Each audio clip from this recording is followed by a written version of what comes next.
This is the Team Objection podcast for April 9th, 2020, episode 432. We are back after a week off. Turns out that week off was sort of valuable because it's given us some time to formulate what we're going to be talking about in this show and also to have a better understanding about what the hell is going on in the world, because everything we might have said last week would have probably have changed by the time this week's show came around. I mean, for the majority of us, we've just been sitting at home. So the most important difference is Dave either lost a lot of weight or that's just what he looks like when he shaved. Yeah, it's gone. The whole majesty of the beard is no longer there anymore. Wait, did you actually lose weight too, though? Or is that just the beard, the illusion of the beard? I mean, since you saw me on video 2 weeks ago, no, I haven't lost weight. Because I can see your chin again. Well, yeah, before it was covered up by hair. That's weird. It is, isn't it? But I mean, it's freaking me out. I mean, by definition, I lost weight because that hair had to weigh, a few ounces at least. Yeah, but you have a butt chin. I've always had that. I don't think that's true. I think you've lost weight in the last 2 weeks. Yes, and I can see it before that now my skin is recessed into the butt filled chin. it in. Yeah, it's like the Red Sea. It's just being parted. Yeah. And I mean, Chris can attest to how, back in the day when I couldn't have a beard in high school, that hole in the chin has been there forever. I don't remember, but sure. I shouldn't, a butt chin is so, it's not classy. What's the real name for a chin? A hereditary one, because I have no control over it. No, I mean, sure, but I'm saying, what's the name when your chin does that? That's better than butt chin. Cleft. Cleft. Of course it is cleft. I don't know why. So here's a funny story. I've been staying up till, let's see, 3:30, 2:30, 1 o'clock the last few nights. That's been and I'm waking up for work at about 7:30 or so. And it's catching up with me mentally. I can tell. I can feel it.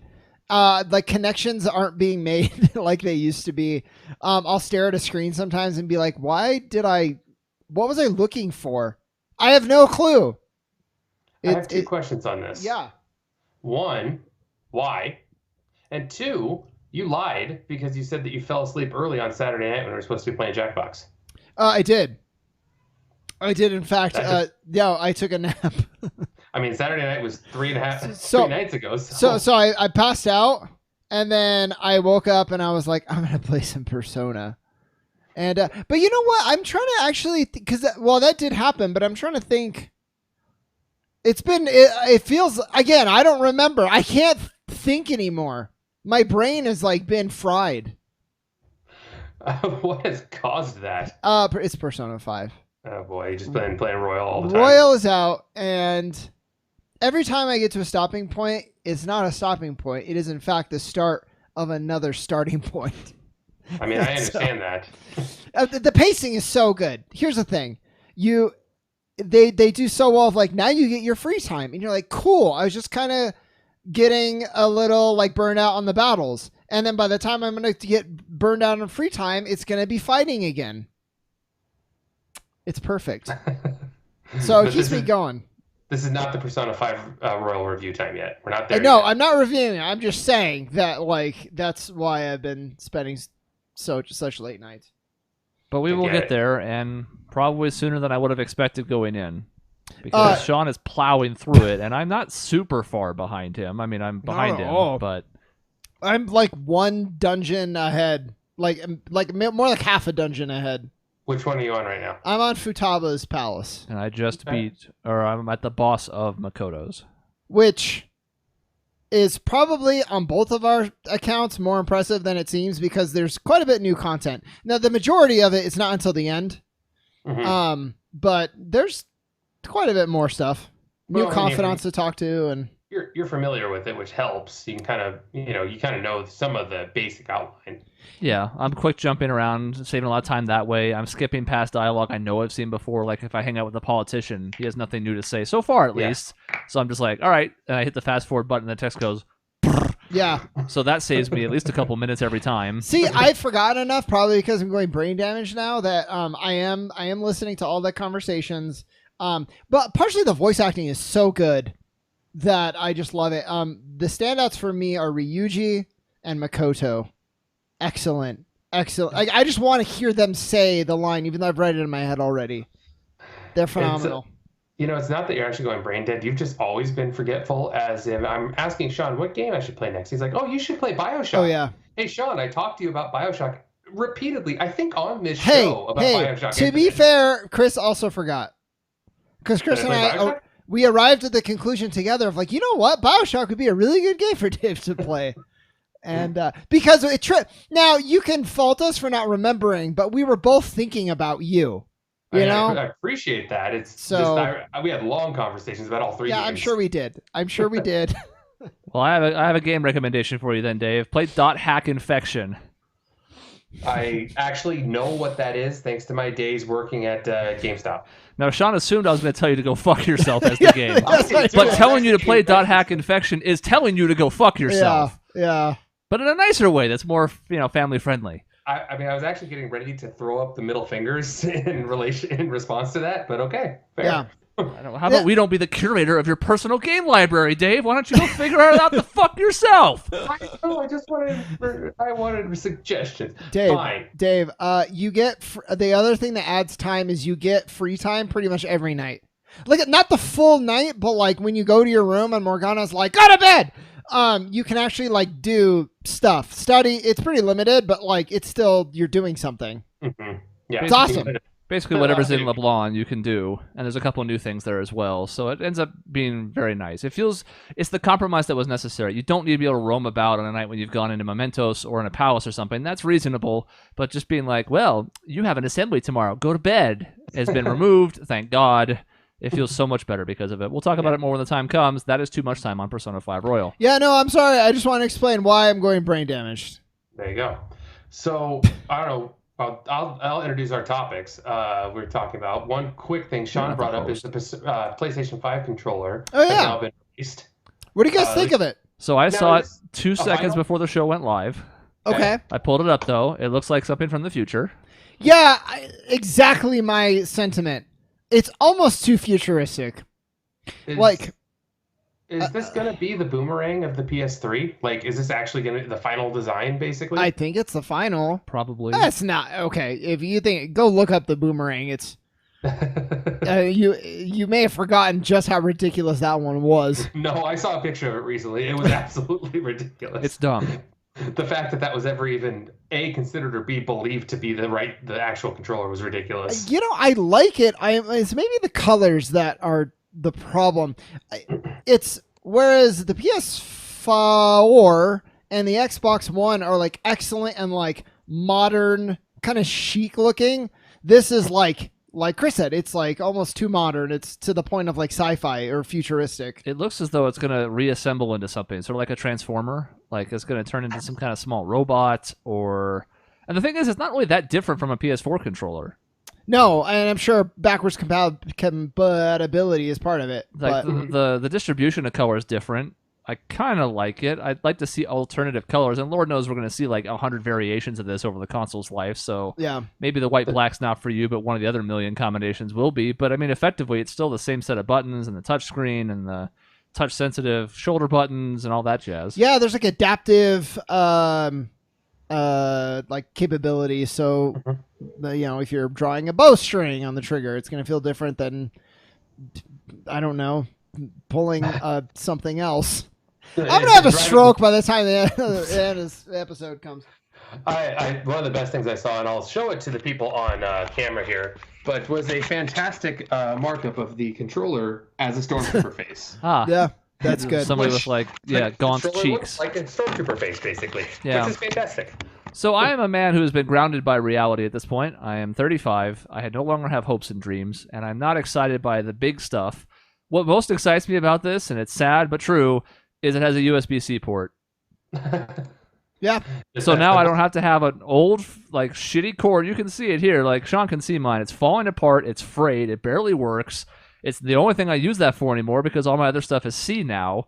So now I'm like, cool. Now all the other C cords I have in this house can just help charge cables, or controllers. Because when we had 4 controllers when we were playing like basketball, when Dave was here, what feels like about 9 years ago, but was like a month. A month ago. Yeah. I was like, well, shit. I can have one plugged in at a time. I have this one cord. there's this other thing, this docking station I still have. So if we're not playing, I can do a couple on that, I guess. But it's like, just having that one port makes me like, great, awesome. I'm gonna have a bunch more of those cords now, and I can charge it whenever I need to. Mm-hmm. Yeah, no, I think it's cool. I think it's cool. The functionality is great. Again, maybe I'm just being too critical. I don't love the controller, mostly for what it means for what the system is going to look like. Because now it's making me think the system is going to look like a try-hard thing from 2010, which is when did the PS3 come out? It was before that. 2008. Okay, so it's pretty close. Yeah. This looks like a thing they like. Dave, you kind of brought it up. I actually agree with you. It looks like something PS3 like would have tried before they kind of got their sensibilities together. Yeah, I mean, I don't know. I'm a weird one where the controller itself doesn't make a huge difference to me in my gaming experience. I know a lot of people really care about it, but like the only thing that's ever bothered me in a controller is like the Xbox controller where I couldn't reach the white and black button. That's because you have baby hands. My hands are pretty big. Come on. No. Or the N64 controller where you didn't have 3 hands. That was bizarre. But in reality, like when I'm playing a PlayStation 3 versus a PlayStation 4, I don't notice much of a difference. I mean, it's bigger. Yeah, the PlayStation 4 is a little bit bigger. But other than that, I don't notice much of a difference. It feels I don't think there is a difference in those controllers. There is. The PS4 is a little bit bigger. It has the touchscreen in center. I see what you're saying. More specifically for me, especially now that we can look back on them, PS4 controllers held up a hell of a lot better than PS3 ones did. I have a bunch of PS3 controllers in garbage condition, and yes, I've had them longer than the PS4 ones, but they haven't been in use. They've been in storage, not collecting dust or anything, and they're all just like gunked up, disaster garbage controllers. Mm-hmm. And my PS4 controllers, even the ones I've had since the beginning, I've had my black one since I got my first PS4, holds up pretty well. Like, it's a little worn in the thumbsticks and stuff, but some of that's natural. It's going to happen when you use it a lot. Mm-hmm. I like the Xbox controller a little more, but I do like the PS4 ones too. Even when I'm playing Xbox, like I obviously, if you handed me a controller of each console, I'd know what it is by feel because they are different shapes. But as far as my gameplay experience between the two, I don't notice it. I don't feel any different. I don't know. You're just not playing enough like Sekiro and fucking Dark Souls and shit. I guess not. I don't like torture myself. But yeah, so I can tell a little bit there, but it's not too bad. I like nice controllers. There's certain Xbox ones where there's like a texture on the back. It's like a grid kind of bumpy texture that I like that some of them don't have. It's smooth on the back. That makes a big difference to me. But I can't justify the $150 like elite controller. I would love it. I think it's sleek, but I can't spend that kind of money. 3 times what a game costs on a controller that I'm probably going to break when I get mad anyway. You're probably right about one thing, Shaun, is that I'm just not good enough to notice the difference. Because I imagine the guys who are in esports and like playing competitive need those controllers because that extra split second of lag time or whatever response time, it makes a difference. But I'm not that good. Oh, I'm sure I'm not that good either. But I do not like when I play like a bunch of Neo and then I went to the Xbox controllers. Like, man, I do wish I had this controller for that game. But I'm not too snobby when it comes to controllers. So, I mean, I don't see too much different that's coming on this besides some of the haptic responses on it. So, I mean, that's cool though. The haptic, I'm glad I don't need a whole lot of new stuff at this point. Like we're like with the console itself too. Like you don't need the next big thing where like it projects in the room or whatever. It's like just like improvements. I mean, on small things. I'm actually kind of wondering, what is some of the rundown of PS4 versus PS5? I mean, I know obviously things can improve as graphics-wise, but man, I mean, PS4 graphics are fantastic. Like, I don't know how much more they can improve. That's the whole key to it, and we kind of touched on that in a show months ago where they were mentioning just the fact that it was not really going to be tremendously important as far as graphics and like visual capabilities, but more important in terms of load times and processing and that kind of stuff, which is something we all kind of agreed is pretty important to me at this point. So that's I think the area where it's improving the most, because graphic cards and PCs and the like have improved over the last 5-6 years, but not dramatically. If there was ever a time that I could remember if we had this conversation or not, it's not going to be tonight. But I read a thing that was really cool about, in every game ever, God of War is going to be a recent example where you have the thing where the character's like climbing through like a gap. Tomb Raider does it a lot. God of War did it. There's like a thing where like, oh, they got to squeeze through this area. Well, that's a load time, and they're masking it through this thing. They're not going to have to do that anymore. So not only does that make it better for the player, just in sheer terms of load times, but they can also design a world that doesn't have to bottleneck at certain points. So it can be more open. It can be more populated. Like Grand Theft Auto, if they ever do another one, which I'm sure they will, is going to be just insane. Yeah. I mean, I'm always impressed at the ingenuity of hiding your load time in an elevator like Mass Effect, even though it took too long to get up the elevator, like you knew that it was. But like, yeah, like climbing through a gap in a narrow passageway or something like that, and you hide your load screen there. It's really kind of smart because I bet a lot of people don't even realize that. Well, even in Persona, sometimes they'll do like a scene at school and like different text bubbles are popping up. And maybe I'm an idiot. I was like, oh, this is a load time. Because if you go through it really quick, it actually takes you to a longer loading screen because you were supposed to kind of take your time on that one. Yeah, they're brilliant. These like designers and stuff. It's really clever. A lot of times, the only chance you had to notice is when it goes wrong. Sort of like what Shaun mentioned, but again, with like Mass Effect, at times you could see like the cracks behind the scenes. The one that comes to mind is Metroid Prime. The doors often were sort of a way, like little corridors in between something would be a way to mask a load time, and you would only notice it if you shut the door and it didn't open. And you're like, I blasted it, and it was because it was still loading. So it would take just a second or two, but you'd be like, I shot the, okay, and then you go in. Maizu's playing Burial at Sea, and the load times are when the door is sliding, and we knew that because she would run into glitches where the door would just like be spinning, and it would just keep spinning and never open, and she'd have to reload because the game would crash. It makes me think so much of the next generation of gamers that's going to look back at us playing Super Nintendo as a kid being like, what was wrong with you guys? You found this fun? Like, I mean, there's always going to be a segment of the population that's going to be like, wow, retro gaming is cool type of thing. But like, it's going to be difficult to like go back and play some games as, kids nowadays get older, I think. Then again, no load times. Well, that's the thing, though, is like by the time our kids, if that ever happens, like they're not going to have load times either. So they're going to be like, I know, no load times. Everything is cyclical. Yeah. But then when the PS9 comes out, they're going to have to put load times back in because it'll all be VR and it'll be real people. They have to load actual environments because you're going to be running around actual LA in Grand Theft Auto, stabbing virtual versions of actual people. Man, what if somebody confuses it? Oh, it's going to happen. Oh, boy. It's going to kill one of our kids. Wait a minute. Who out of the three of us has kids? Hey, by the time the PS9 comes out, anything could happen. Yeah. If it ever gets like Sword Art Online... See, I watched Sword Art Online, and I'm like, this is cool. I want this. But do I? Because... No. Conceptually, yes. Yeah, but like conceptually, I am sure things would go wrong. Always. How many times has Kirito like been almost murdered from a video game? Like a lot. Don't you guys remember VR Troopers back in the day? That show rocked. It was, that's the danger of virtual reality, don't you know? Yeah. Like some evil guy from within virtual reality is going to try to take over actual reality because that can happen. Yeah. You don't know. I mean, we're in the infancy. I don't think so. Half-Life Alyx just came out. Give him a few years. And if you like the themes of VR leaking out into the real world, play .hack Infection.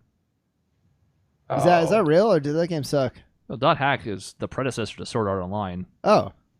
Being trapped in an online world is not a Sword Art Online original idea. No, I mean, that was clear for sure. There was others before then, too. But yeah, .hack, I don't want to say they were the first, but they were like 2008.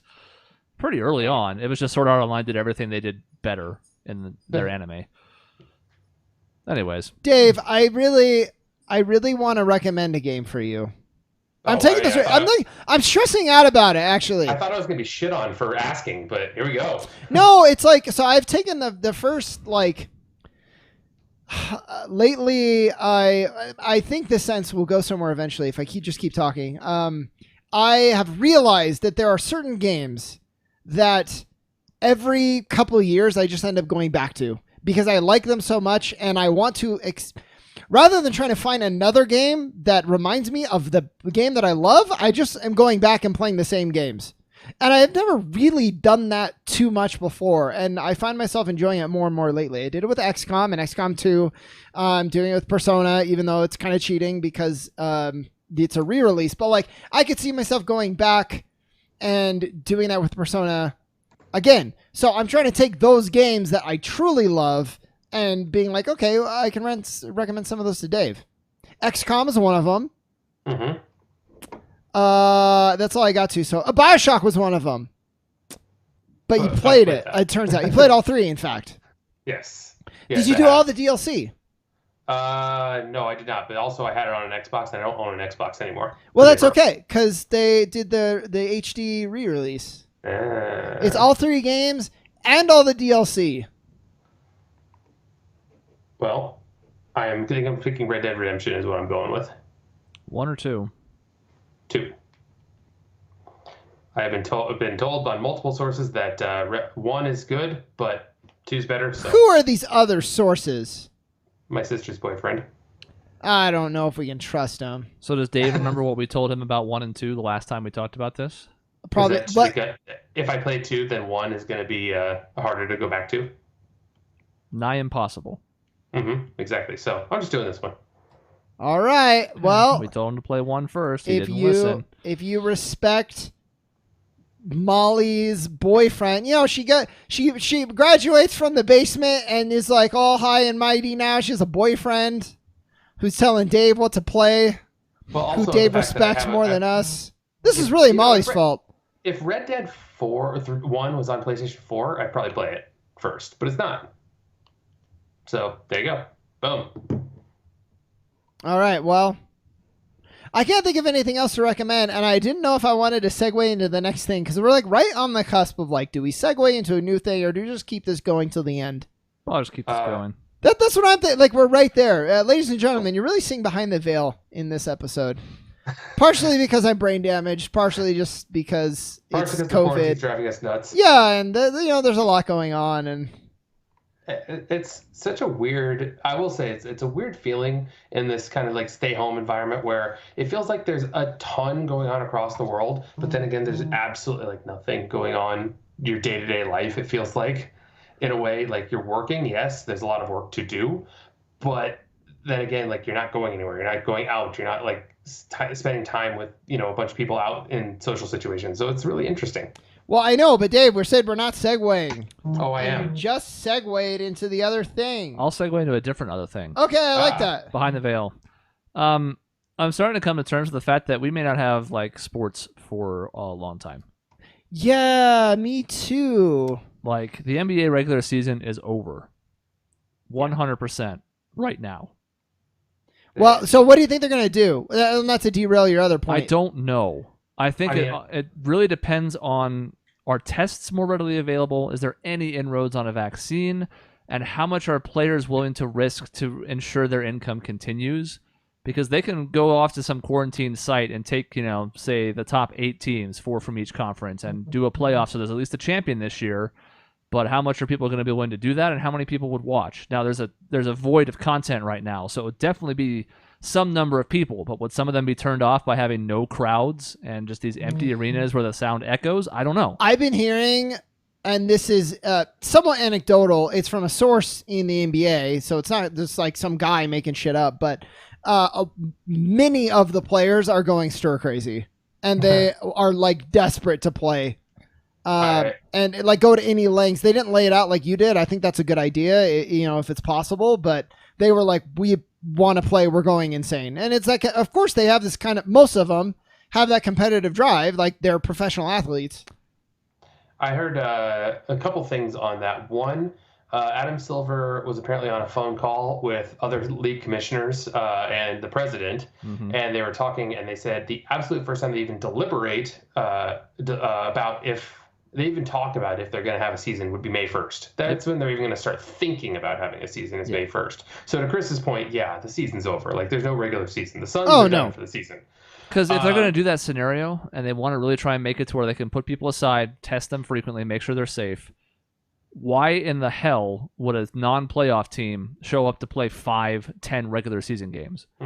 Exactly. The only thing they said was like kind of getting the rust off a little bit. Which, maybe, but I still think you have a good point. And secondly, there was C.J. McCollum, a player for the Blazers, said that he estimates that about a third of NBA players probably live paycheck to paycheck, which could be adding to this whole stir crazy thing. More so, they're running out of money. Sure. So that's also a contributing factor, and it's also just, I mean, how many people have a home gym? Now, the high-end players all have a home gym. Like Devin Booker has a home gym. But for the standard NBA player, they can't go to gyms to work out anymore. They can't go to public basketball courts. They can't really use a private one if they don't have their own. And imagine you're like, a Brooklyn Nets player who's not named Kevin Durant or Kyrie Irving. You're fucking Joe Harris, and you've made like $9 million in your career, but you haven't had enough to build your fancy house, and you live in a high-rise, decent apartment, but you have no space whatsoever. You don't even have a house. You don't have a backyard. What are you doing right now? You can't get shots up anywhere. So how are you supposed to stay in shape? Like, you can keep your body in shape, but game shape, like forget NBA shape, which as we talked about with DeAndre Ayton, is a very different thing than just being in shape. Now you can't even get shots up in this span. So there's just so many different logistical hurdles, and it's all complicated by the fact that we still have really no idea what this timetable looks like for just the world. And not to mention, the idea of locking away 8 teams and basically, like, let's say they rent out the MGM in Vegas or something like that. They have a hotel where they put just those teams there. They lock it down so there's only a certain amount of people out in there. One person screwing that up, or one shipment of food comes in that has a contamination on a box and somebody catches it, whole thing's over pretty much. So it's difficult at that point, And I don't even think it's paranoid to consider. I think there are low chances of that happening, but if it does, they would immediately have to shut down the season again. If there was a second Rudy Gobert style incident, the season's done. There would not be a champion. And the blowback from that would be way worse, because basically everyone kind of praised the NBA for being like, somebody's got it done. We're done quickly, decisively. In this case, they're like, we're going to start the season back up. This happened again. We weren't careful enough, or something went wrong. The blowback would be pretty high, I think. Well, the biggest issue is they have to make sure that social distancing continues. And to have a position where the NBA can come back, they need the country and the world to be in better shape, because people are not going to be a fan of having critical medical personnel basically keeping tabs on NBA players and checking their temperatures 5 times a day to make sure nobody has the virus if there's still these high death counts like they're having in New York and Louisiana right now. That would be a terrible look for any league. It's also curious why Major League Baseball, I don't know if you've seen this, Shaun, you probably haven't because you don't follow that sport, but they're like, what we're going to do? We're going to have all 30 teams go to Arizona. I was talking to Courtney yesterday about this because she saw that article, and I was like, okay, I'm going to break down the reasons why this is stupid. 1, all the reasons I just mentioned about the NBA, and 2, there's enough stadiums in Phoenix. Sure. You want to play baseball at 110 degrees? No. No one does. Their choices are Arizona and Florida to have 2 places that have a lot of fields in decently close proximity. And Arizona is a better option than Florida because there's not hurricanes in the summer, but there is 115, 120 degree heat, to your point. So, and there's, forgetting that too, there's just logistic for any sports league where it's like, okay, the players are all young and should be relatively unaffected even if they caught the virus. And we've seen that. The number of NBA cases is pretty low. Most of them have gotten through it. Some of them have been asymptomatic the whole time. But that's not the only people involved in this. What about umpires or referees? What about head coaches that are in their 50s, 60s, even 70s in some cases? What about athletic trainers? What about team concierges who would have to still travel and arrange things? There's all of these hurdles to where I think my original point stands where, like, we're not going to see shit until at least August. Well, so, okay, you're the commissioner. What do you do? Because... And I'll start you off so you have an idea of like what I'm thinking. You have to have a champion, in my perspective. You can't finish a season and just say, well, shit happened and there's no champion. You have to do something to say the winner of whatever season this ends up being, whether you want to identify it by year or whatever. I think you do some kind of playoffs or some kind of championship whenever basketball is ready to be played again. And you do it preceding... the season, and it gets really weird, and maybe you have to shorten the season a bit because of it. And I know that it's strange, but COVID is strange, and it's made a lot of weird stuff. But I don't think you can be like, well, that's a lost season. Let's start fresh this year. Like, you can't do that. You have to have a champion. Well, no, you don't. I mean, other leagues have done it before. I mean, Major League Baseball didn't have a champion in 1995. NHL didn't have a champion in 2006, I think. Well, so I know you can do it, but like I'm saying if I'm the commissioner, like you absolutely can't let that. You can't just have a gap in a year. Like you have to have a champion. I know you don't have to, but you know what I'm saying. Yeah, it's just really difficult, especially if Chris says, it's till August. You're going to run the playoffs in August, let's say, and you take all of August to run, the playoffs between 8 teams. So you have basically a Final Four for each conference. Well, all of a sudden, you run through that month and the champion's crowned at the end of August.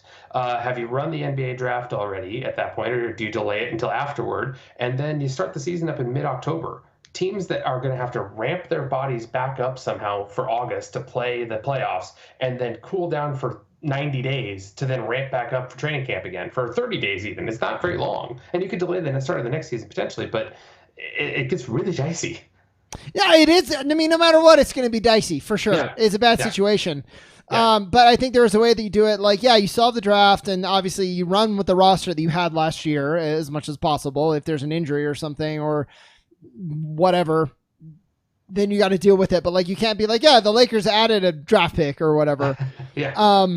And you try to do it where you have a build up to the season. You do the shorter playoffs, maybe best of 5 until the final series, and then you do best of 7 for the very last one, and then that kind of goes into the season.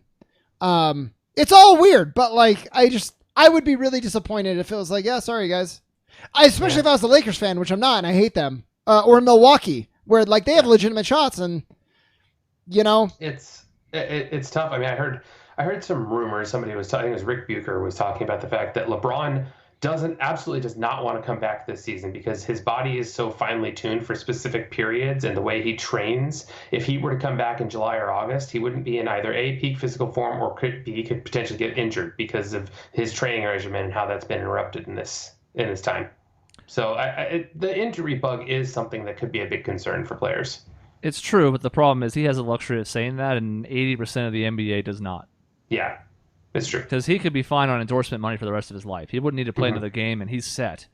But, a hungry young player like a Karl Anthony Towns, who is going through his own stuff, like his mom was... I actually haven't checked up on that. His mom went into a medically induced coma because she had coronavirus. I haven't actually followed up to see what in the world happened with him. But anyways, just to pick an example, like a young guy who hasn't really gotten that big contract yet is like, well, I need some of this money. We have to have some games, or else the TV contract's going to start to come into question. And forget what you would lose from not having fans in stadiums. That TV contract's the most lucrative thing out there.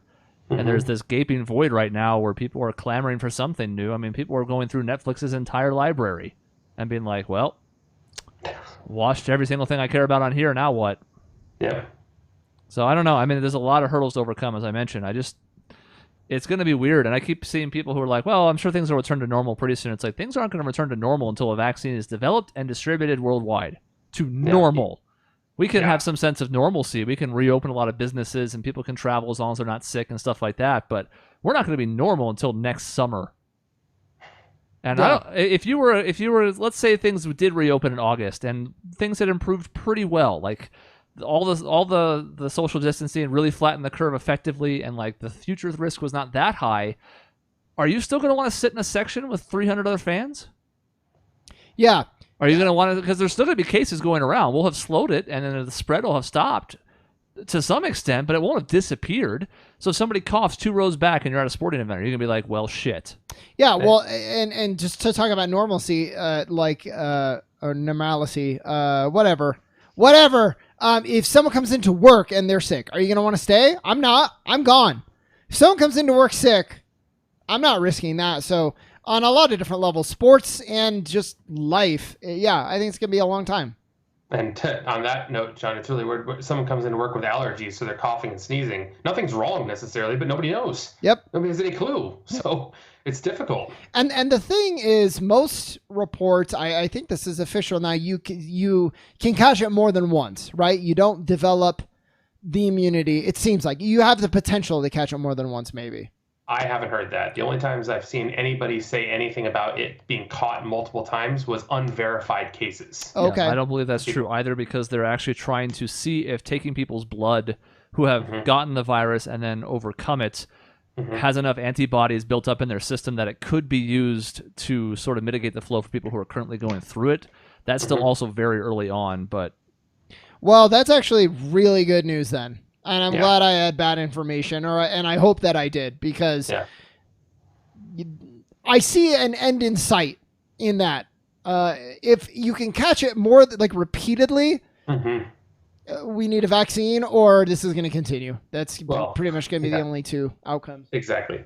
Well, I mean, there's talks of tests of vaccines, but the thing is, you just can't throw things out into the open and be like, all right, cool, we got a vaccine, guys, go take it. Oh, shit, it hurt people because of XYZ that's in it that we didn't anticipate. Like, there has to be so much clinical trial and so many things like going on there. Clinical to insane amounts. I was doing some reading on like the amount of testing.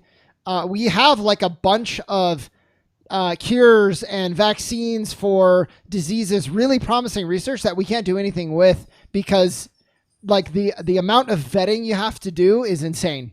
Like you would not think it would be this much.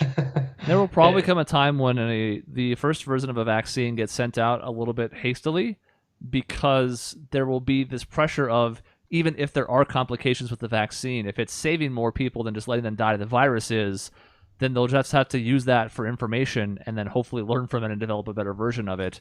But I mean, we're probably months away from that process, so who knows? These are exciting times. I'm trying to pet my dog. Tried to bring her on the screen. She didn't want it. Yeah, it's crazy. Next week, we will get to, this is what I was not segueing to, what our lives have been like in lockdown, how we're getting by. Some friendly advice from your friendly neighborhood. No longer at the buzzer.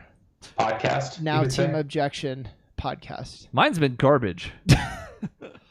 We can't get to that yet, Chris. We gotta wait till next week now. I got so excited. I just wanted to segue immediately. I know.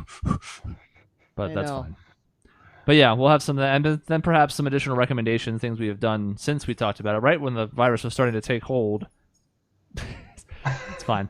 Right when the virus was starting to take hold, we put out that one podcast that had some recommendations about what you could sort of binge watch. Well, you've probably exhausted those by now if you even listened to us in the first place. So, in talking about what we've done in that span, we can probably bring some other stuff up as well. So that'll probably be next week, although you never know. Something else might happen by then that changes our mind, but we'll see. Yeah, that's probably true too. Yeah. Siri, say something. She doesn't like it. I can report Carl Anthony Towns' mother is still hospitalized but alive. Oh, good. Cool. That's good news. At least they managed to get her into the hospital quickly enough. Yep. Because I think his dad also had it. Yes, but he didn't show symptoms. Yeah, she was already. I think she had some other kind of illness or something that made it much worse for her. But yep. I didn't know everybody was dying in New York. Yeah, 4,000 now as of Tuesday night. Yeah. Holy cow! This. Is it like? It's more than 9/11. Is it close proximity? What's like the age breakdown? Is it pretty standard from what we know, or is it just like everybody? It curves older. Yeah. But the number of cases skews younger. 25 to 44 is the biggest group of cases. And which kind of makes sense because they're being more cavalier about it. Yep, and then if there's expanded testing, people who are asymptomatic might get tests, or very light symptoms would get tests, and there you go. Yeah. But the distancing's working because even in New York, which is a hotbed right now, it has leveled off a little. Like instead of getting worse, it's actually sort of plateaued, and it's still bad. It's at a rate much higher than you would prefer, but it's slowing down at least ever so slightly. Yeah. So and the rest of the country is in for another couple of rough weeks, as the president said at the start of the week. But I'm not that worried about like here. No, not that worried. No, we went to Sam's Club and I wore a mask today just because that's the recommendation, and I was like, sure, okay. I was gonna go to the grocery store. Yeah, today. I'm doing it more to be like considerate than I am actually like super worried for myself. Too. But yeah, me too. Same, to be honest. Plus, that you don't get any weird looks or any like people just kind of like, I'm on top of things. This is what you should be doing too. I'll be an example. Yeah. It's kind of dumb that in my position I think of it that way, but I do. It's like, well, I need to be a leader in the community, so I better practice what I preach. Yeah, right. So, strange times. We could talk about the coronavirus for hours and hours on end, and we will get back to it again next week. But that's the end of this episode. In between shows, you can find us at our website, objectionnetwork.com. Fuck social media. It's youtube.com/Objection Network for new videos 7 days a week, whenever we can actually record the D&D show, which has been its own odyssey. And finally, you can send emails to the show to objectionnetwork@gmail.com. See you next time. I like that just as general advice. Fuck social media. Yeah, it's words I live by.